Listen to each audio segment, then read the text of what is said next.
a dream I know, deep up my feelings for you. Governor Gbos led Edo State government has alleged that Olumide Akpata, the Labour Party candidate in the September 21st governorship election, lacked the faintest idea of what it takes to run a government.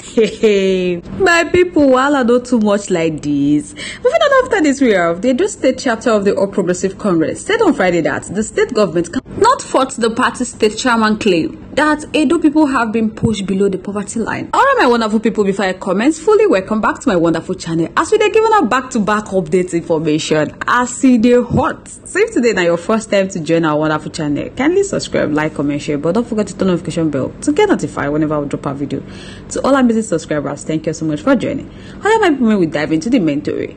Governor Gbos led Edo State government has alleged that Olumide Akpata, the Labour Party candidate in the September 21st Edo State governorship election, lacked the faintest idea of what it takes to run a government. The special advisor to Edo State Governor on Media Project, Christian Osage, said this in a statement he issued to react to some claim made by Olumide Akpata during his appearance on television station.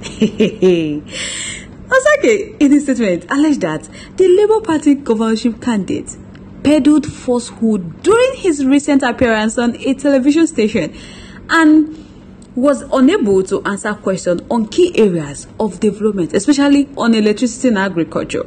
Osage said he watched the disgraceful outing of the Labour Party candidate in the September 21st Edo State governorship election, Olumide Akpata, where he fumbled with basic data on the developmental trend in Edo State, showcasing his unpreparedness for governance and leadership. Hey, my people, don't be small baby. Olumide Akpata, who participated in a show on national television station on Thursday evening, so don't come out and talk say Olumide Akpata was unable to answer questions on key areas of development, notably on electricity and agriculture. He said what stood out glaringly from his conversation, Olumide conversation, was the fact that Olumide maintained that he was still working on the numbers and is still crunching the numbers when he was asked to provide data on how he intended to handle the development of the electricity and agriculture sector of the state.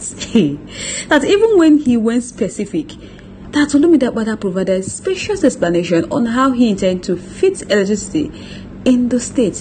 When compared against reality, that it becomes obvious that Olumide Akpata is either not prepared for leadership or he's had to take the people of Edo State for a ride, because his attempts to sound coherent were betrayed by the fact that his projects were far below the current level of development of Edo State's electricity market.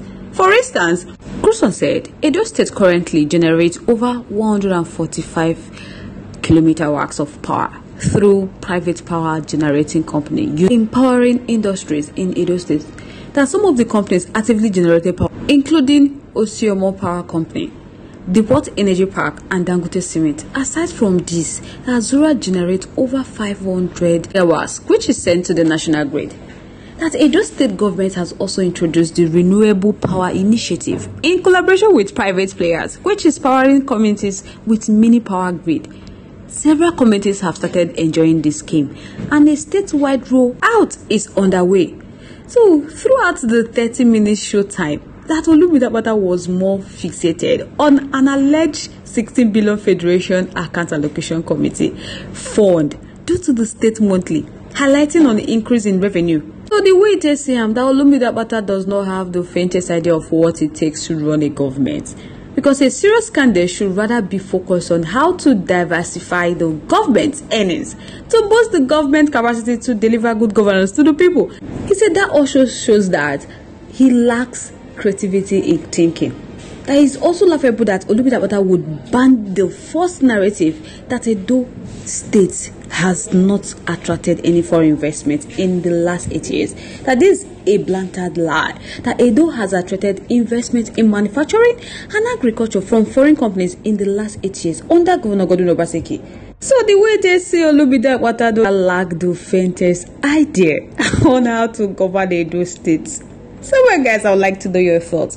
Your contributions and opinions in our comment section. I would love to hear from you. Once again, thank you so much for staying tuned. Moving on to the next one. The Edo State chapter of the All Progressive Congress said on Friday that the state government cannot fault the party state chairman claim that Edo people have been pushed below the poverty line. To buttress his claim, H0T, who has suffered verbal attack since making those statements, said the poor rural doers could not afford Android phones or data and pay-per-view TV.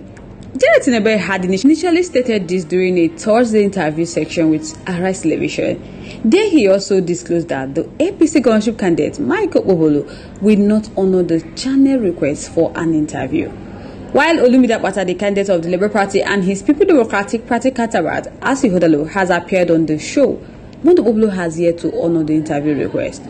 Responding to why, H0T stated that Governor Godwin Obaseki of Edo State has impoverished people of the state that they cannot avoid subscription to watch program on cable channels. Meanwhile, the APC, through their director of publicity, Orobosa Omojo, on Friday said, with exactly 21 days to the watershed governorship election in Edo State, the All Progressive Congress is glad to tell Nigerians that Edo people have demonstrated their unequivocal decision to take back the state from the present political bandits that have plundered their commonwealth. This resolve is strengthened by the infrastructure decay across the state, which has exacerbated the socio-economic crisis caused by the wanton neglect of the rural doers. Therefore, Edo people can only score Governor Godwin Obaseki and his People Democratic Party with the works done or undone in tangible pillars such as roads, school, hospital, agriculture, land administration, culture, and relationship with their treasured traditional institutions, when they will be casting their votes for freedom on September 21st, 2024. They said they will not be confounded about the difficulties and danger they are presently facing, or be deceived about the prosperity they enjoyed during the 8 years of APC administration under the leadership of Comrade Adam Oshiomhole. That they will rationalize this clearly contrast on September 21st, 2024 to reclaim and reset Edo State to the past glory that APC attained in the state.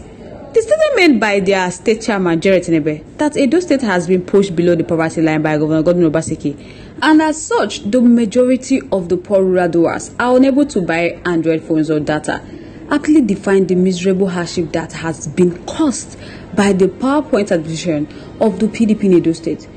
They said no analysis of junk data coming from any onlooker observing from his armchair in Lagos, Abuja, or elsewhere outside Edo State will abort the plan of stakeholders to own their destiny. So right now, my people, PDP no relent. In an earlier statement made by the APC chairman, Chris Nigari condemned Tinebe, and he has urged him to acknowledge the giant stride Governor Godwin Obaseki has taken in development of the state. He said they are concerned citizens of Edo State and they have to express their deep disappointment and condemnation of the recent remark made by the APC state chairman, which unjustly labeled the people of Edo as too poor to access paid TV and internet services.